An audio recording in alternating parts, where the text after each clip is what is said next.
Mesdames et messieurs, en vos rangs, grades et qualités,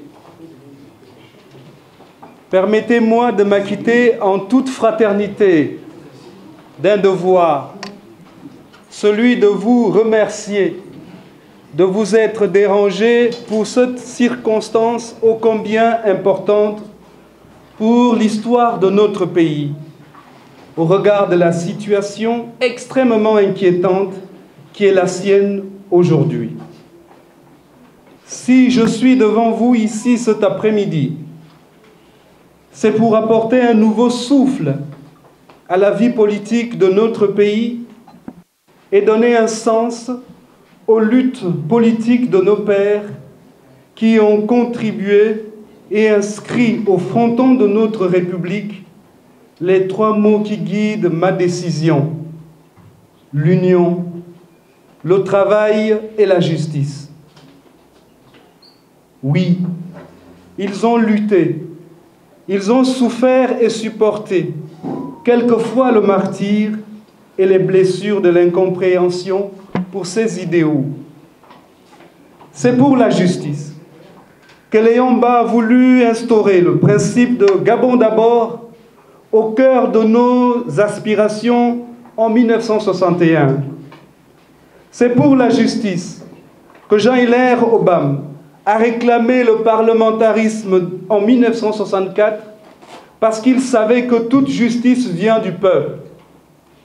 C'est pour la justice que Simon Yonaba, l'abbé Noël Ngoua et leurs compagnons ont été condamnés aux travaux forcés en 1981. C'est pour la justice que les Gabonais ont réclamé le retour du multipartisme en 1990. C'est pour la justice que Paul Mba Bessol a réclamé l'hôpital Cadeau, l'école Cadeau, et que Pierre Claver Manganga Moussavou a réclamé la provincialisation en 1993.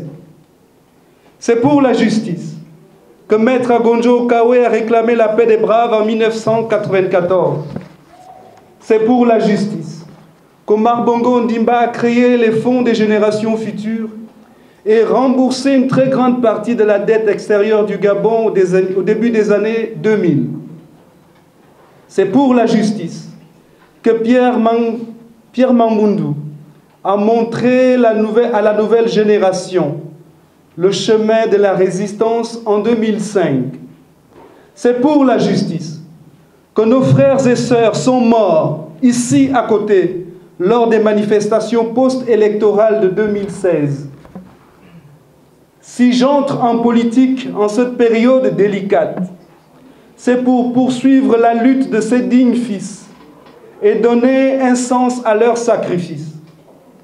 Je m'appelle Jean-Dolore Biyogebin Tougou. Je suis de la province du Wellington. Je suis de la tribu Essakoran par mon père et de la tribu Essamkos par ma mère. Je suis né dans un village appelé Nkaruzok.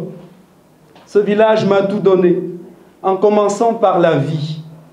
La simplicité, la rigueur et la solidarité sont les marques de fabrique des gens de mon village. Plusieurs figures de ce village ont influencé ma vie.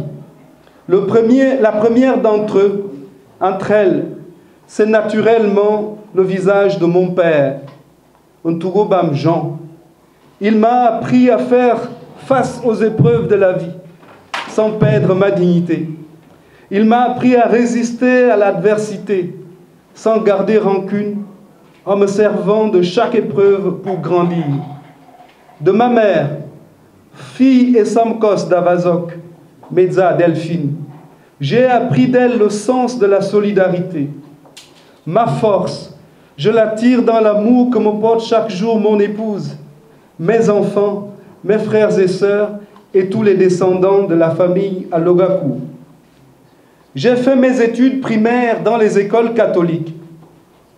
Pour les études secondaires, j'ai étudié dans un collège catholique, le CS d'Angon, jusqu'en classe de 3e. J'ai fait ma seconde dans un collège protestant, le CS d'Onfoul à Oyem. J'ai fait ma première et ma terminale au lycée national Léon Mba. Ce parcours d'apprentissage, dont une grande partie a été décidée par mon père, m'a ouvert l'esprit et confronté à différents mondes. Le monde protestant, le monde catholique et l'école laïque, l'enseignement public. J'ai passé 10 ans de ma vie dans les couvents et séminaires et monastères pour payer mes études à Paris, tant à l'école de hautes études politiques qu'à l'Université catholique de Paris jusqu'au doctorat. J'ai travaillé dans les sociétés de nettoyage et les centres hospitaliers pour gagner honnêtement ma vie sans dépendre de quiconque. Je connais la douleur du sacrifice et de l'abnégation. Paris m'a beaucoup appris. Elle m'a appris à être au-dessus des préjugés, à accepter que je suis différent et à réaliser que dans la vie, il y a toujours meilleur que soi. À ceux qui pensent que je n'ai aucune expérience dans la gestion de la chose publique, je leur dis qu'ils se trompent. Non seulement je suis docteur en sciences politiques, je fais partie, depuis de nombreuses années, du groupe des experts dans la gouvernance mondiale. J'ai conseillé plusieurs gouvernements dans le monde pour la mise en place des politiques publiques de développement, ici au Gabon, en Afrique et ailleurs, le travail que je continue de faire jusqu'aujourd'hui. Et ça marche pour eux. C'est ce qui a fait ma renommée de technocrate au niveau international et au niveau national. Que ceux qui pensent que je ne connais pas l'administration gabonaise se trompent. Le contexte économique gabonais, ses défis, ses opportunités et ses menaces, je les connais. J'ai travaillé pendant 10 ans au programme des Nations Unies au Gabon, à les analyser et à en proposer des mesures rectificatives pour le redressement économique de notre pays. Que ceux qui pensent que je ne connais pas les réalités du Gabon profond se trompent. J'ai dirigé pendant 5 ans l'un des programmes phares de la coopération Nations Unies-Gabon, le programme ARTGOL, qui m'a conduit dans tous les villages du Gabon. Des plans de développement communaux, départementaux et ruraux, j'en ai élaboré dans ma vie pour mon pays. Je connais les besoins des Gabonais. Je connais leurs attentes jusqu'au plus profond des villages, mieux que quiconque, et je le revendique. Mes frères et sœurs, mes chers compatriotes, pour avoir vécu parmi eux des années, avec des villageois, avec les citadins, je peux comprendre leurs aspirations au moment où notre pays passe des moments difficiles. Je demeure aujourd'hui le seul à avoir conçu un programme d'envergure nationale de renforcement de capacité des élus locaux en matière de gouvernance locale. Les témoins et les signes visibles de mon action sont aujourd'hui le quotidien du partage et des journaux et des Gabonais, mes chers compatriotes. Ceux qui pensent que je suis un collabo du pouvoir, qu'ils se trompent, car je nourris mon ambition d'entrer en politique depuis belle lurette. J'ai quitté mes prestigieuses fonctions aux Nations Unies, où j'avais un salaire confortant et une belle carrière pour cette noble ambition, et je ne le regretterai jamais. Par ailleurs, j'ai lancé un appel à l'unité des candidats qui se présentent contre le PDG. Et je le répète ici, dans un contexte d'élection à un tour, l'opposition doit avoir un seul candidat face au PDG. Ce candidat ne doit pas être désigné de manière arbitraire. Nous devons le désigner sur la base des critères objectifs. Et je propose à cet effet que les candidats de l'opposition et ceux de la société civile se soumettent à un exercice de sélection primaire par le peuple et pour le peuple, sur la base de leur projet de société. Celui qui remportera cette primaire portera légitimement les espoirs du peuple gabonais dans son ensemble et de l'opposition en particulier. Il sera celui ou celle derrière lequel nous allons nous aligner, qui que nous soyons, et moi en premier. Nous avons largement le temps de le faire, et cela nous placera efficacement dans une logique d'ensemble. Mes chers compatriotes, rassemblons-nous maintenant. Il est plus que temps que nous nous rassemblions contre tous ceux qui, depuis 50 ans, ont maintenu notre pays dans cet état de léthargie. Et nous n'avons pas le droit de faire semblant de s'opposer ou de faire semblant d'appartenir au camp de la majorité. Car si notre pays ne change pas de main pour les 5 années à venir, il n'existera plus de Gabon face à la puissance des multinationales qui pillent nos matières premières sans aucun contrôle et qui créent des accidents dans nos rues. Il n'y aura plus de Gabon, aussi bien à l'échelle internationale qu'au niveau national, où les hommes politiques véreux ont expressément créé une confusion autour de l'identité nationale. Il n'y aura plus de Gabon tant qu'on ne met pas en place de politique de natalité et de redéfinition, d'accompagnement des familles pour que nous puissions construire un Gabon solide, fait de compatriotes, de citoyens qui soient élevés dans des conditions qui leur permettent de faire face aux défis de ce temps. Mes amis, l'heure est arrivée. C'est le changement maintenant. Nous ne devons pas simplement en faire un slogan, mais une réalité. Que les jeunes de mon pays arrêtent de courir derrière des gens qui essayent d'acheter leur conscience et les avilissent au quotidien. Que les jeunes filles de mon pays arrêtent de se prostituer pour des postes qui n'auront jamais, pour lesquels on ne va jamais les respecter. La preuve, depuis la mise en place du système des quotas, nous n'avons pas encore vu une femme émerger respectueusement dans les rangs du parti au pouvoir, en dehors des nominations subjectives qui, d'ailleurs, sont un obstacle à leur promotion, à leur légitimité auprès du peuple. Il faut revoir ça. La justice, c'est maintenant. Cette justice pour laquelle nos pères ont lutté. Nous devons continuer ce combat. La dignité, c'est maintenant. Et le respect de tout un chacun, c'est maintenant. Vive la République, vive le Gabon. Je vous remercie.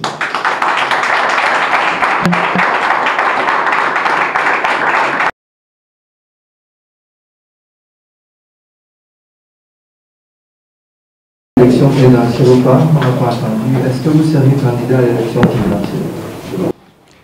Dans les annonces relatives à cette conférence de presse, c'est indiqué que je suis candidat à la candidature. Et cette précision est de taille dans la mesure où je crois aux institutions de mon pays. Tant que la commission qui reconnaît les candidats ne m'a pas encore reconnu comme tel, je ne peux pas dire que je suis candidat à l'élection présidentielle. Une fois que le Conseil gabonais des élections aura validé ma candidature, alors je vous dirai je suis déjà candidat. Bonjour, docteur. Jocelyn Ngokla, rédacteur en chef de la presse numérique, radio, plutôt presse écrite et télévision pour sortir aujourd'hui. Je viens avec bravoure de vous écouter. Exactement, docteur, si d'abord la question, vous l'avez répondu avec le bon point tout à l'heure, puisque vous n'avez pas décliné votre position de vos politiques. Mais en vous entendant parler, vous êtes à gauche pour ainsi dire de l'opposition. En tant qu'expert que je vous connais bien au système des Nations Unies, première question, qu'est-ce qui vous motive à critiquer le système des Nations Unies pour critiquer à la mandature suprême du Gabon? Première question. Est-ce que vous êtes fort pour affronter le rouleau compresseur du Parti démocratique gabonais? La deuxième question, merci. C'est l'amour de mon pays. J'avais tout pour être heureux dans le système des Nations Unies comme fonctionnaire international. Je crois que vous me voyez régulièrement sur toutes les chaînes de télévision du monde au Conseil de sécurité comme expert. J'avais tout. Mais j'ai décidé de tout laisser ma vie personnelle pour me sacrifier et donner ma vie pour mon peuple. Et ça, je suis prêt à continuer cette route tant que le bon Dieu me donnera la vie. Maintenant, l'autre question, c'était est-ce que je suis prêt à affronter le système? Ce qui donne la force à tout candidat qui s'oppose au système, c'est le peuple. Si le peuple n'est pas derrière nous, nous n'irons pas loin. Si le peuple ne nous décourage pas tous les jours, comme on voit sur les réseaux sociaux, nous n'irons pas loin. Il faudrait que chacun de nous comprenne une chose, c'est que ce n'est pas en militant couché derrière son clavier qu'on change le monde. Les exemples du Sénégal, du Burkina Faso et tout ce qu'il y a eu lors des printemps arabes nous le montre. C'est l'engagement, un engagement franc et direct, sans se cacher, pour dire c'est notre pays, il faut le défendre. Il n'est jamais trop tard. Alors moi j'ai deux préoccupations. Vous disiez tout à l'heure que vous êtes candidat à la candidature. Je pense que nous les médias, nous avons déjà lu ce genre de phrase avec le professeur Yerosa. C'est quoi être exactement candidat à la candidature? C'est une question. L'autre question, si nous sommes là dans la condition d'exister, si vous avez un soutien du peuple, vous serez candidat, ou si vous n'êtes pas candidat, est-ce que vous allez continuer à avoir la volonté de œuvrer, surtout pour la jeunesse camerounaise? Vous avez cité des points assez sensibles, des points qui poussent la jeunesse à se constituer en général. Alors, vous, n'étant pas candidat, est-ce qu'on va voir ce docteur-là sur le terrain en train de œuvrer pour la jeunesse camerounaise?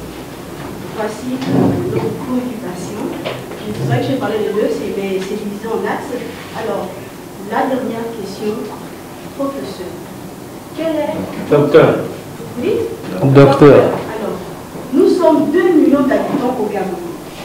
Tous les jours, il y a des candidatures qui sortent un peu partout. Est-ce que vous ne trouvez pas que le Gabonais, sinon la population gabonaise, est peu avec autant de candidatures? Est-ce que nous ne serons pas dispersés à la fin? Parce qu'on ne sait plus où, voilà, quel sens. Merci. Tant que le Conseil gabonais des élections ne vous a pas encore publié sur la liste des candidats retenus, on n'est pas candidat. Donc tant que nous aspirons à devenir candidat, et c'est toute cette démarche que nous sommes en train de faire, rassembler les éléments que l'État demande, etc., aller déposer un dossier qui va passer devant une commission qui peut ne pas accepter notre candidature. C'est ce qui justifie l'utilisation de l'expression candidat à la candidature. Maintenant, pour la question, est-ce qu'on va voir le docteur sur le terrain même s'il n'est pas candidat? Je vous ai dit dans mon discours que j'entre en politique et que c'était pour un combat de longue durée tant que Dieu me maintiendra en vie. Et la vie d'un homme politique, ce n'est pas seulement lorsqu'il y a des élections, c'est en permanence. S'il est de l'opposition, il apporte un discours alternatif ou autre que celui que ceux qui sont au pouvoir apportent. Et s'il est au pouvoir, eh bien, il met en œuvre sa politique. Donc, je serai bel et bien présent sur le terrain politique, beaucoup moins sur le terrain intellectuel. Maintenant, la troisième question qui porte sur si le nombre, le nombre de candidats par rapport à la population, etc. C'est un système de freinage, de sélection.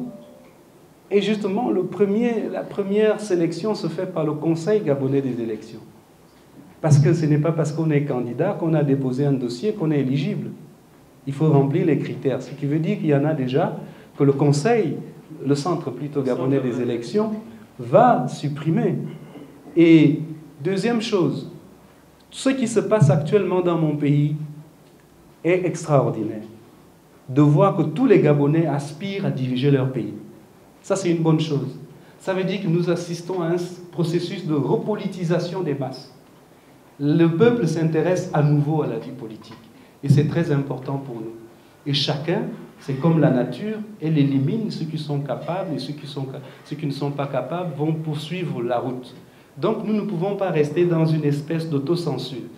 Et en même temps, il faut reconnaître l'espoir, qu'il y a véritablement un espoir, puisque quelqu'un du bas peuple peut dire aujourd'hui « je veux être président », rassembler les siens comme je vous rassemble aujourd'hui, et c'est cette équipe que je vais amener auprès des autres, pour dire « bon, vous avez voulu me soutenir, je ne peux pas aller jusqu'au bout, ou je peux aller jusqu'au bout, mais si je ne peux pas aller jusqu'au bout, eh bien, je vous demande d'accompagner un autre collègue, etc. » Et on crée une dynamique de rassemblement. Je pense que chacun à son petit niveau ramène le peuple à la politique. Je ne sais pas si j'ai répondu à vos questions. Donc, dans l'hypothèse que vous serez candidat, nous le souhaitons en tout cas, parce que vous avez beaucoup à apporter au pays. Alors, quelle sera, je crois que vous avez évoqué plusieurs problématiques, la problématique de l'identité, la problématique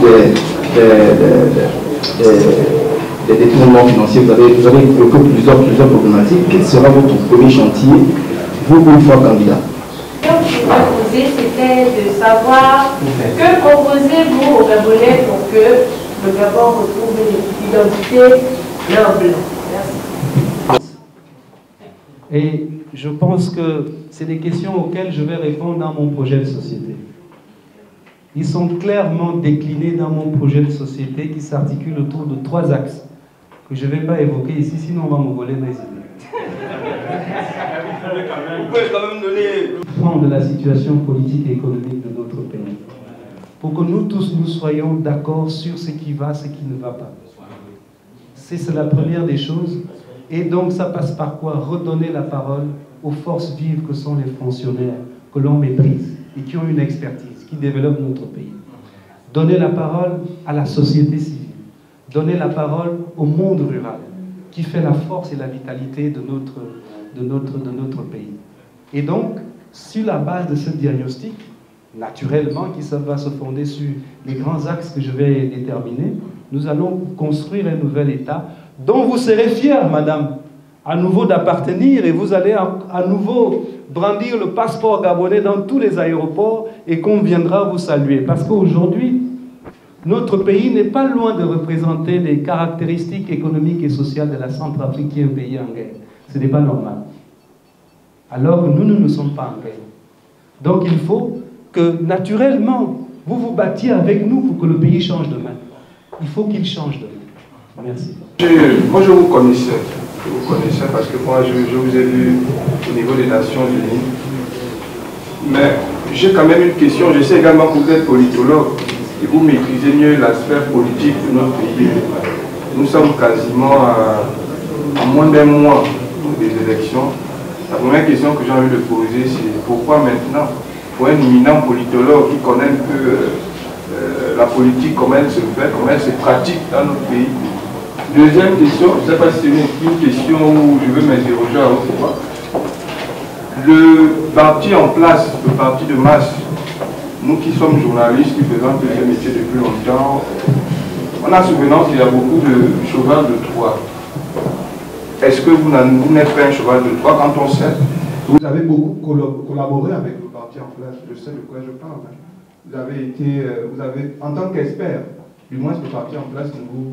Le parti ou le gouvernement? Le gouvernement est composé à majorité du Parti démocratique. Donc, merci. Que je vous avais, s'il vous plaît. Vous avez beaucoup travaillé avec le gouvernement, voilà, qui est composé à plus de la moitié des membres du Parti démocratique gabonais, justement. Donc ma question c'est, est-ce que le docteur de Jean de Lop n'est pas un cheval de Troie pour distraire les Gabonais? Première question, imminent politologue, pourquoi vous n'avez pas commencé à faire le terrain un peu plus longtemps, vu que dans le discours que nous décliner, vous avez pris conscience, ça fait d'abord des années, pourquoi ne pas commencer avant? C'est vrai, vous étiez à l'international. Ce sont les questions qu'on se pose. Hein. Et je veux rectifier quelque chose. Le peuple gabonais aujourd'hui n'est plus naïf. Je suis désolé. Le peuple gabonais n'est plus naïf. On connaît qui est qui. Et on saura faire le choix au moment. Pourquoi maintenant? La compétition politique dans notre pays est revenue en 90. Ceux qui sont partis aux élections en 93 ont commencé en 90. Ont-ils pris le pouvoir? Jean Ping a commencé en 2013 pour 2016. A-t-il pris le pouvoir? Pierre Mamboundou a commencé en 98 et il a continué. A-t-il pris le pouvoir? Chez moi, le temps n'est pas une limite. J'aurais pu déposer même ma candidature à 2 jours. Parce que ce qui fait la différence, c'est la stratégie de communication que tu mets en place. La preuve. Nous avons communiqué et nous avons regardé sur notre page, nous sommes à 26 000 vues, avec une publication qui est apparue il y a simplement moins de 48 heures. C'est la stratégie qui détermine le succès d'un parcours et non le temps et la durée. Maintenant, serais-je un cheval de Troie? Ce que les Gabonais peut-être ne savent pas, c'est que j'ai souvent été proposé à être un ministre. Pourquoi je ne serais pas rentré par cette porte royale et attendre de venir rafistoler? ça ne me ressemble pas. Ce n'est pas dans mon éducation que j'ai reçue, ni ne correspond à mes aspirations. Je ne peux pas être le cheval de Troie de quelqu'un. Je ne peux pas, à mon âge, avec mon expertise, me contenter d'être accompagnateur. Surtout dans un système dont les pratiques ne correspondent plus aux réalités. Alors, je vous mets au défi. Je vous ai cité mon village. Je vous ai cité les noms de mes parents, les membres de mon clan. J'ai fait exprès pour que vous sachiez où me trouver et faire de moi ce que vous voulez. Guy, étudiant. Donc, monsieur, vous nous avez dit tantôt que vous avez grandi dans la sphère religieuse, catholique, christianisme. Mais nous sommes à l'ère du Verseau, et cette ère-là où les traditions sont de plus mises en valeur, notamment au Bénin, au Sénégal, au Mali, au Gabon, nous avons complètement dégradé cette réalité. Notamment, les Gabonais savent un peu parler leur langue, ils ne connaissent que leur rythme. Donc vous, en tant que peut-être futur candidat, quelle orientation, sinon, qu'est-ce que vous proposez par rapport aux traditions gabonaises pour essayer de les élever, essayer de les mettre plus en valeur? C'est écrit dans l'axe 2, sous-axe 69 de mon projet de société que je ne vais pas dévoiler ici. Il faut un seul candidat de l'opposition. Et ce candidat doit être choisi sur la base des critères objectifs. Et l'un des critères, c'est son projet de société. Si toute la classe, candidat de la société civile, candidat de l'opposition, trouve en lui quelqu'un qui peut les représenter, on le choisit sur cette base. Si vous me demandez aujourd'hui d'aller soutenir Paulin Missamo, je vais vous demander c'est sur quelle base que vous me demandez d'aller choisir. Quelqu'un a dit le peuple gabonais n'est plus dupe, n'est pas naïf. Il faut qu'on m'explique pourquoi je dois être derrière quelqu'un. Il faut qu'il fasse ses preuves. C'est l'éducation que j'ai reçue. Et c'est ça le sens de la justice. L'égalité des chances, c'est ça. C'est celui qui mérite que l'on doit accompagner. C'est tout. Mais je suis résolument dans cette logique. Si l'opposition ouvre cette voie, je vais y participer. Si je perds, j'accompagne celui qui gagne. Et je vais continuer. Dès demain, j'ai des rencontres avec des personnalités de l'opposition pour leur dire il faut qu'on aille dans ce sens. C'est la seule voie. Et moi, le premier, je suis prêt à sacrifier ma candidature pour aller dans une dynamique consensuelle. Première déclaration au sujet de cette candidature. Il y a une terminologie particulière que vous avez utilisée. Je sais que vous êtes un homme de science, un homme de lettres. Vous aviez dit entre autres que votre candidature est celle qui refuse la capitulation. La rhétorique est quand même particulière. Comment vous expliquez le choix de cette rhétorique? Dans son ensemble, ne croient plus au changement. Ceux qui sont allés se faire inscrire sur les listes électoraux sont à 70% ceux que l'on a poussés à le faire. Vous avez vu les mouvements massifs des populations qui quittaient même leur ville pour aller s'inscrire dans d'autres localités parce que soit leurs amis, soit quiconque s'y présente. La capitulation, c'est l'acceptation du peuple de la réalité sans pouvoir avoir une seule envie d'en sortir. Et moi, je refuse ça. Je pense que chaque génération a ses défis et que chacun de nous, aussi bien nous avons la tête, les pieds, les mains, nous pouvons courir pour réclamer le changement. Si d'autres l'ont fait, pourquoi pas nous? Donc moi, je ne désespère pas. Je continue. Que je remplisse les salles ou pas, que j'ai l'élection ou pas, je vais continuer jusqu'à ce que le message soit entendu. Je suis chrétien, catholique. Jean-Baptiste a prêché dans le désert. Ça n'a pas empêché le succès de la mission de Jésus-Christ, notre Sauveur. Donc je vais aller dans toute la dimension de ma personne, avec tout ce que j'ai comme richesse, comme faiblesse, pour impulser cette dynamique. Et elle va se faire. Moi, c'est Patrick Agui. Alors, ma question, elle est plus ou moins une question d'actualité. Nous savons que le Gabon, parce que je vais le dire ici, le Gabon n'a jamais perdu les élections. Parce qu'il s'agit du Gabon contre le PDG et non l'opposition contre le PDG. Le Gabon n'a jamais perdu cette élection. Le Gabon n'a jamais perdu un scrutin. Alors, Ça avait été le cas en 93, ça avait été le cas en 2009, en 2016. Alors vous qui revenez de l'ONU à l'international, quel soutien est-ce que vous avez, quel soutien allez-vous apporter au peuple gabonais pour la libération? Je vous remercie. L'élection présidentielle ne se gagne pas avec les soutiens extérieurs. Jean Ping serait président en place avec tout son carnet d'adresses. C'est la détermination d'un peuple qui fait la différence. Un peuple qui ne recule pas. Vous allez peut-être me dire, mais oui, on a fait 3 jours d'émeute entre le 27 août et le 31. Mais je vous dis, peut-être que ça ne suffit pas. Regardez partout où il y a eu des révolutions pour revendiquer la démocratie. Ce n'était pas en 2 jours, ce n'était pas en 3 jours. C'était un combat jusqu'à ce que l'objectif soit atteint. Je n'ai pas de formule magique. Je me propose comme étant celui qui peut impulser une dynamique que l'on peut suivre.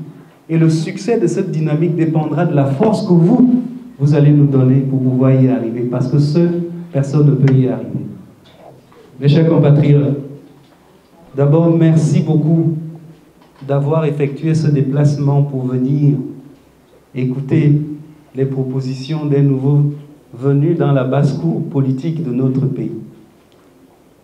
C'est pour vous dire que si un nouveau a pu émerger, c'est que le destin de notre nation réserve ses fils quelque part qui peuvent venir en masse pour impulser une dynamique à laquelle nous ne nous attendions pas. Je pense que nous devons voir cette opportunité comme étant le moment de saisir cette occasion. Quelqu'un qui n'a jamais volé l'argent de l'État, quelqu'un qui n'a jamais collaboré avec aucun homme politique, je dis bien aucun homme politique pour revenir à la question. Si en tant qu'expert on me demande d'analyser les politiques de mon pays pour en dégager les forces et les faiblesses, je les publie dans un rapport, je n'ai pas fait de la politique. J'ai fait un travail scientifique qui m'a été demandé. Donc je pense que nous devons sortir de la léthargie. Il n'est pas encore trop tard. Par contre, si nous laissons encore notre pays pour les 5 années à venir dans les mains du pouvoir actuel, il n'y aura plus de Gabon en tant que nation. Nous avons les défis que vous connaissez et il faut rapidement arrêter la descente aux enfers de notre pays. Je vous remercie.